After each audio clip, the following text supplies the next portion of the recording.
Okay, you guys, happy fucking Tuesday. Welcome back to my channel. If you guys are new to my channel, welcome. Make sure you guys are hitting that subscribe button. But if you guys have subscribed, welcome back. I missed you. I'm so excited you guys are here. Now, y'all know it's Tuesday. It's All Stars Season 5. And we're getting to the nitty gritty. We're getting to that point where, okay, you know what? Nothing's really happening anymore. I think the top of the drama, I think the only drama of the season was Derek versus India, to be honest. I don't think there really is much other drama. But we're getting close to finding out top 4.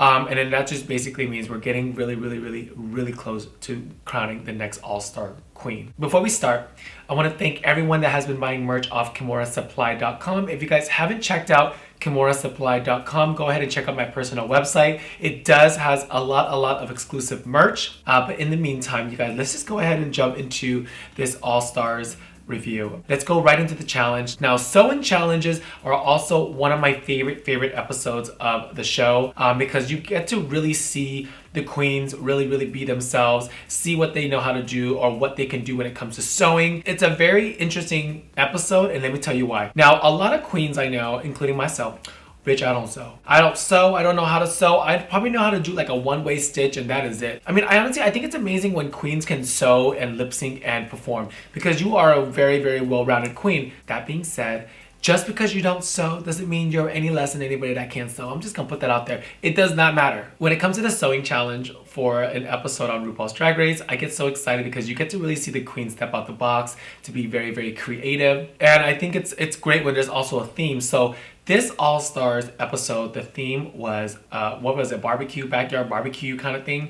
And I'm like, oh fuck. Honestly, I think that's a very hard theme to kind of like do. I probably would have just like picked up like a picnic blanket or something or covered my body in, you know, a little barbecue sauce. I'm just kidding, that's disgusting. A couple of looks here. I mean, obviously I loved Shea Couleé's little backyard look. I mean, she had the knee-high boots, the oversized t-shirt with that graffiti font. She was giving me very like Miss Medea. I was living for it. She gave character. It was honestly one of my favorite presentations on the runway. I definitely related to her more than anyone else's. Also, I do want to shout out to Blair. Blair gave me like in the back of the swamp of Florida. I mean, this was giving me trailer Barbie. I was so obsessed with it. And it was just, you know what? I have to, let me just pause. I have to quickly shout out Blair because honestly, I always preach and say I love Blair when she's so innocent and pretty and just kind of, you know, very Blair. But I'm loving this edge. Like this edge, it just kind of tells me like, damn, that girl can step out the box and she ain't scared to drop down that pretty card and really be something different. It's just very unexpected. So I do want to highlight Miss Blair St. Clair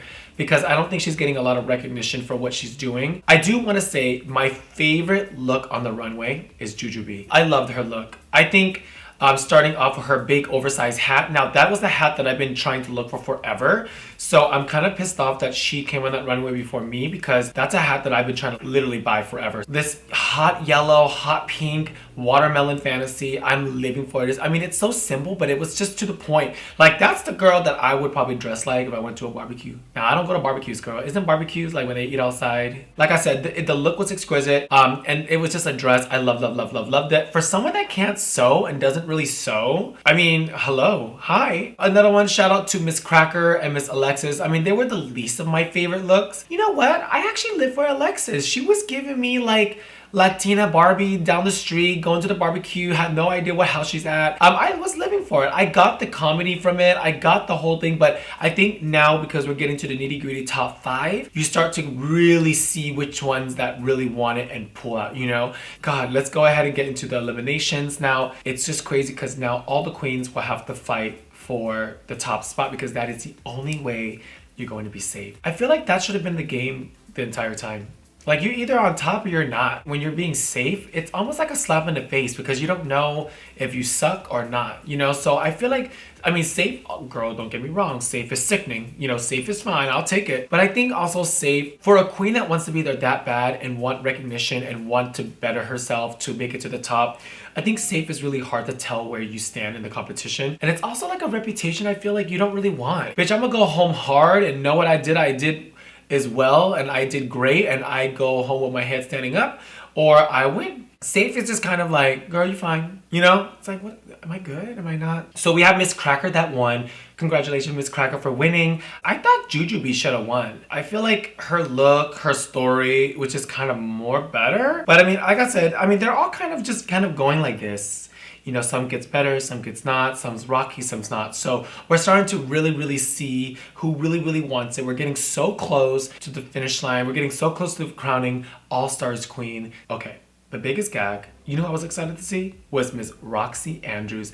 Now, I got the pleasure to work with Miss Roxy a few times and I am absolutely in love with her. I love her drag. I appreciate her. She's done drag so well and she's still doing her thing. And it's just always great to see her. Out of all the lip sync assassins, I was the most gagged on her. This beautiful review. I mean, I think that review could have been done better. You know, I don't know what is going on with RuPaul's Drag Race, but All-Stars song choices are, I feel like they're worse than the regular seasons. Like, half of the songs that they choose, I'm like, what is this? Like, how do you perform to this? So I think for the song, I'm gonna blame the song in this lip sync because I think the lip sync performance overall was just like, girl. But you could probably tell on their faces, like they're probably like, what the fuck is going on with this music? Roxy Andrews had 3 reveals. She went from this beautiful cape. Now you guys know Miss Roxy Andrews is the queen of feathers. She's a showgirl. I mean, obviously her costumes are going to deliver. It's gonna be amazing. She did this whole 3-piece reveal. I was so obsessed with it. Red looks so good on her. I mean, that white hair, she was giving me Santa Claus showgirl. I was living for it. I feel like they all both did good. I mean, it's not a lip sync I would remember, but you know what I remember? Thick and juicy, girl. So shout out to Roxy Andrews. Let's go ahead and get into the eliminations. Now you guys know I hate talking about the eliminations because it's just kind of like, oh, that sucks, you know, but whatever. So this eliminations, Miss Alexis Mateo went home. It's, you know what, I can see it. I'm not gonna sit here and lie on my channel, girl. I could see it. Her time was coming. And I'm not gonna sit here and blame the edit. I'm not gonna blame the producers. I'm not gonna blame her. It's just that, you know, I'm a pro RuPaul's Drag Race watcher. I can almost tell you who's going home. We can always predict it and kind of sense that it's coming, you know? And it's just like one of those things about a competition show that we are very good at as watchers, that we are aware and know when their time is coming. And I thought her time was coming. It just sucks because I love Alexis, and the thing about Alexis is that I'm so proud of her and I wish I could work with her more often. Every time I'm around Alexis, she's super dope, super cool. I love her social media. And she's an amazing drag queen, and she's come a long way, you guys, to come back to the competition multiple times and also pave the way for RuPaul's Drag Race queens to even do this is amazing. I gotta definitely bow down to Miss Alexis and tell her thank you so much for showing her craft, for coming back in the workroom and presenting who she is and how much she's grown. Her Snatch game was by far so legendary that no one will ever forget. And I just think Alexis Mateo, not only bringing out Miss Vanjie, is such a great family, and I can't wait to see more of her. And hopefully when Las Vegas opens soon, I'll come by and I'll say hi. Hi, girl. So I want to take this time to talk about a little bit of drama. I have some music from Miss Bea Rexha, okay? I actually do like her. There's a song called I Got You that I've been very obsessed with. The beat is sickening. So I know somewhat of Bea Rexha, and I just want to take this time to really address this and really put this out there for you guys to know. And you guys know my channel is not a drama channel, and it's not one of those channels where you go and find drama and things like that. It's a channel where you can go and talk about things, if that makes sense. Miss Bea Rexha, I wrote on my Facebook the other day, you know, she's on national television with fake Louis Vuitton, and it was just a haha joke. I was just more of like trying to point fun at that and make fun about it, and people apparently got so like offended by it, you know, and I have to shut them up real quick because y'all know I'm good about that. That being said, I always say, you know, Miss Bea, kill it. She looked stunning. I thought the garment was so gorgeous. Now, the other day, as I am going through my phone, I mean, I was on social media, I saw a print screen tweet of what Miss Bea said. So let's go ahead and pull this up and let's read it. I met some of the contestants from RuPaul's Drag Race and I wasn't in hair and makeup, so they didn't know it was me, and they were cold as fuck. And I really want to comment on this, and I want you guys to pay attention, okay? I'm gonna get real with this, and I'm gonna just let her have it. First of all, Bea, at the end of the day, I don't feel like anybody, first of all, if someone doesn't recognize you, they don't recognize you. I don't care who you are. I don't care how much makeup you wear, how much you dress, like what you do. I don't care about any of that. There's been many times when I'm backstage with singers and people. I've even met drag queens off the show out of drag, which I don't even know who you are. So that being said, I just want to make this announcement towards Miss Bea Rexha. I want to let you know that I don't think anybody owes you any way different or anything if you are out of makeup and nobody recognizes you. And I don't think it's okay for you to go on your Twitter with your platform to write a bullshit ass fucking tweet without even naming anybody, because y'all know that's my biggest pet peeve is when queens and people go on Twitter, they want to write their rants but they don't want to tag nobody, because I think we live in a day and age where if you're gonna go rant and you're gonna go talk your shit, you're gonna just, you know, speak your mind, because nobody's saying you can't speak your mind. I'm just saying you need to start naming people if it really does bother you, because if we don't know the name, how do we know if you really are telling the truth, or how do we know? Girl, like I'm saying. Now,